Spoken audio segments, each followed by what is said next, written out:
Hello दोस्तों, मैं शादाब खान एक बार फिर आपके सामने हाजिर हूं देश और दुनिया की 10 बड़ी खबरों के साथ। 10 की 10 इंपॉर्टेंट खबर हैं और आपको ये खबर मैं बताऊं इससे पहले अपनी आदत के मुताबिक मैं आपसे ये जरूर कहना चाहूंगा कि अगर आप चैनल पर पहली बार आए हैं तो चैनल को सब्सक्राइब करें और बेल आइकन का बटन दबाना ना भूलें। इंशाअल्लाह आप हमें ताकतवर बनाइए, हम आपको सच्ची अच्छी खबर बताएंगे जो आपकी जरूरत है, देश की जरूरत है और हम सबकी जरूरत है। तो जैसा कि दोस्तों बढ़ते हैं खबरों की तरफ, तो सबसे पहले मैं आपको बताना चाहूंगा कि 20 जनवरी को डोनाल्ड ट्रंप जो 47वें राष्ट्रपति बनने जा रहे हैं अमेरिका के, उनका शपथ ग्रहण होना है। इससे पहले उन्होंने एक पार्टी रखी और इस पार्टी में उन्होंने अपने सबसे करीबी 100 लोगों को बुलाया पूरी दुनिया से। उनमें बहुत सारे राष्ट्रपति, बहुत सारे प्राइम मिनिस्टर्स मौजूद रहे, बिजनेसमैन भी मौजूद रहे। भारत से आपको जानकर खुशी होगी कि इकलौते मिस्टर एंड मिसेस अंबानी जो इस पार्टी में शामिल हुए। इससे यह पता चलता है कि मिस्टर अंबानी ट्रंप के कितने करीबी हैं, अमेरिका के प्रेसिडेंट के कितने करीबी हैं। शायद वो भारत से इकलौते व्यक्ति हैं जिन्हें उन्होंने इस पार्टी में बुलाया। दूसरी बड़ी खबर यह है कि प्रयागराज में सेक्टर 19 में एक सिलेंडर के फटने से आग लगी। इसके आग के झोंके में कुछ टेंट वगैरह आए। फिलहाल वहाँ के यूपी के chief minister mister Yogi Adityanath ji ने वहाँ पर सख्ती के साथ ऑर्डर दिए वहाँ के प्रशासन को और कहा कि आग पर काबू पाया जाए और किसी भी तरह की अफवाहों से जो है अफवाहें ना फैलाई जाएं और जल्द से जल्द आग पर काबू पाया जाए। वहाँ उनके ऑर्डर्स का पालन किया गया और आग पर काबू पा लिया गया है। ये बात लगभग आज 4:30 बजे की थी जब सिलेंडर के फटने से वहाँ पर आग लगी। और तीसरी जो खबर आ रही है वो ये है ईरान से। ईरान के बारे में हम पिछली कई वीडियो में भी ये चर्चा कर चुके थे दोस्तों कि ईरान जो है वो खामोश है और खामोशी के बाद का तूफान दुनिया को हिला सकता है। और अब वो वक्त आ गया है कि ईरान ने इस दुनिया को हिला देने वाला एक वीडियो जारी किया है।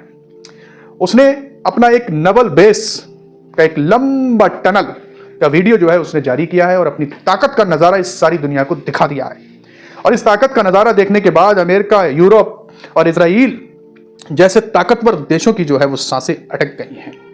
इस टनल के अंदर ईरान के बेहतरीन कमांडर्स इसे लीड कर रहे हैं और समुद्र में उसने उन रॉकेट्स का, उन मिसाइल्स का प्रदर्शन दिखाते हुए ये दिखा दिया है कि उसने जो नई टेक्निक से लड़ने के बारे में बात कही थी वो कितनी ज़्यादा स्ट्रांगली कही थी।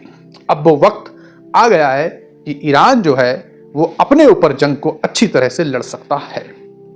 और दोस्तों मैं आपको एक और बात बता दूं कि ईरान अब पूरी तरीके से तैयार है जंग लड़ने के लिए इजराइल से। वो इस सीज फायर को अगर किसी भी टाइम देखता है कि इजराइल तोड़ेगा तो ईरान जो है वो इजराइल को तोड़ने के लिए बिल्कुल तैयार है, पूरी तरीके से तैयार है। और इस टाइम ईरान का सबसे बड़ा जो सपोर्टर बना हुआ है वो कौन है? वो है रशिया, रूस, पुतिन। पुतिन को आप जानते हैं, रशिया को। रशिया जो है वो एक बहुत बड़ी ताकत है, एक ऐसी ताकत है जिसके पास न्यूक्लियर पावर है। और आपको ये जानकर हैरानी होगी कि रशिया के बीच और ईरान के बीच बहुत सारी ऐसी डील्स हुई हैं जो डील्स 20 साल के लिए हुई हैं।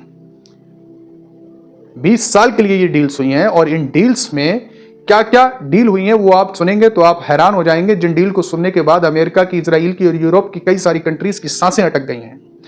ईरान से रशिया ने साफ तौर पर यह कह दिया है कि वो उसके कंट्री में 2 न्यूक्लियर पावर प्लांट बनाने वाला है।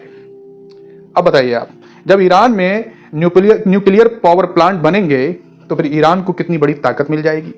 न्यूक्लियर पावर को पाने का एक जो है टिकट मिल जाएगा उसे। ईरान से साफ तौर पर रशिया ने यह कह दिया है कि हम दोनों ऐसे दोस्त हैं कि हम दोनों के ऊपर कोई भी तीसरी कंट्री अगर अटैक करती है तो हम उसका साथ नहीं देंगे। दोनों कंट्री की जो आर्मीज हैं वो साथ मिलकर ड्रिल कर रही हैं, प्रैक्टिस कर रही हैं। इससे ईरान की आर्मी और ज़्यादा स्ट्रांग हो जाएगी और ज़्यादा पावरफुल हो जाएगी, क्योंकि रशिया की आर्मी जो है वो बहुत ताकतवर है। रशिया जो है वो अकेला अमेरिका को भी हिला देता है, तो इसलिए ईरान की आर्मी और ज़्यादा पावरफुल हो जाएगी। वहीं ये देखा गया है कि रशिया के एक ऑफिस के अंदर ईरान का एक डेलीगेशन नमाज पढ़ता हुआ देखा गया। वो अपनी नमाज अदा कर रहा है उस ऑफिस के अंदर, उस दफ्तर के अंदर, जिस वीडियो को वायरल होने के बाद पूरी दुनिया में काफ़ी हलचल मची है, क्योंकि नमाज पढ़ने के नाम से बहुत सारी दिक्कतें होती हैं। विदेशी कंट्रीज में भी ऐसा देखा जाता है। लेकिन वहाँ पर जब ये वीडियो वायरल हुआ तो बहुत सारे यूरोप के देशों में जो है हलचल मची। फिलहाल इससे ये पता चलता है कि इस्लाम धर्म के भी रशिया बहुत ज़्यादा खिलाफ नहीं है। दोस्तों, एक और बड़ी खबर यह आ रही है कि ईरान के अंदर 2 जज, जिनको हैंगमैन के नाम से जाना जाता था, हैंगमैन का मतलब है फांसी बड़ी जल्दी दे दिया करते थे, किसी को भी फांसी देने में बड़े तेज थे ये जज। ऐसी कंडीशन में ये देखा गया कि वो व्यक्ति आजिज आ गया, उसने देखा कि इन दोनों की ये आदत बढ़ती जा रही है, किसी को भी जो है वो किसी जुर्म में जो है आसानी से ये फैसला सुना देते हैं। तो ऐसे में वो व्यक्ति आजिज आने के बाद उसने गोली मारकर उनकी कर दी। जो बाइडेन जाते जाते एक स्टेटमेंट जारी किया। जो बाइडेन ने एक बात ये कही कि मैंने अपने कार्यकाल में सबसे ज्यादा कमजोर जो किया है वो ईरान को किया है, ईरान को सबसे ज्यादा कमजोर कर दिया मैंने अपने कार्यकाल में, क्योंकि ईरान से सीरिया को छीन लिया, क्योंकि प्रॉक्सी थे ये ईरान के, सीरिया, लेबनान, जॉर्डन और इन सबको तोड़ तोड़ के उसने कमजोर कर दिया है। तो उसको इस बात का बहुत प्राउड हुआ। तो वहीं ईरान के पूर्व प्रेसिडेंट ने एक वीडियो जारी करके ये कहा है कि अब तक जो हो चुका है वो हो चुका है, आगे अब हम ऐसा नहीं होने देंगे, क्योंकि हमसे पहले इराक छिन गया था एक बार, वहां पर हमने ध्यान नहीं दिया। अब सीरिया चला गया, जॉर्डन चला गया, लेबनान चला गया, क्योंकि यहां पर इजराइल ने काफी जुल्म किया लोगों के ऊपर। लेकिन अब हम हूती, यमन जो लड़ रहा है, जमकर मुकाबला कर रहा है इजराइल का, उसको अकेले नहीं लड़ने देंगे, हम उन पर डिपेंड नहीं रहेंगे।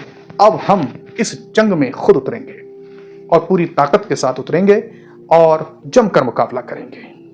आगे नेतन्याहू जो है वो काफी परेशान है, क्योंकि नेतन्याहू के बारे में मैंने आपको एक और वीडियो के अंदर बताया था कि नेतन्याहू के 2 जो करीबी कैबिनेट में उनके मिनिस्टर्स हैं वो अपनी अपनी पार्टी से सीटों के साथ गठबंधन की सरकार में है नेतन्याहू के साथ, और वो लोग जो हैं इस काफी कट्टरपंथी हैं ये दोनों व्यक्ति, और वो लोग जो हैं वो इस सीजफायर के लिए राजी नहीं थे, खुश नहीं थे।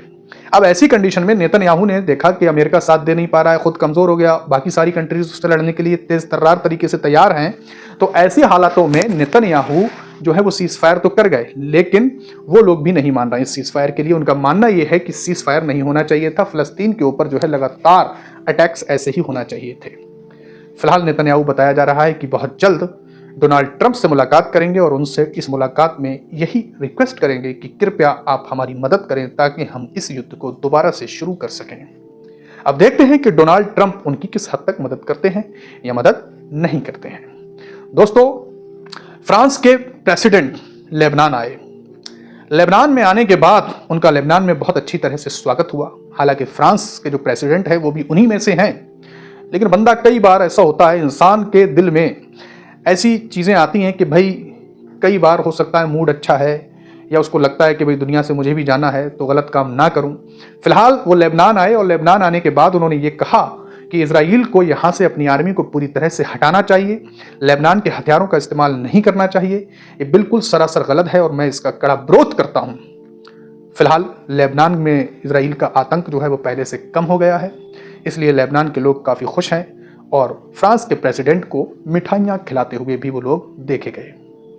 दोस्तों, यही थी आज की सारी बड़ी खबरें जो हमने आप तक पहुंचा दी। अगर आपको अच्छी लगे तो आप हमारे चैनल को सब्सक्राइब करें, हमारे साथ जुड़ें और हमारे हौसले को बढ़ाएं। शुक्रिया, धन्यवाद।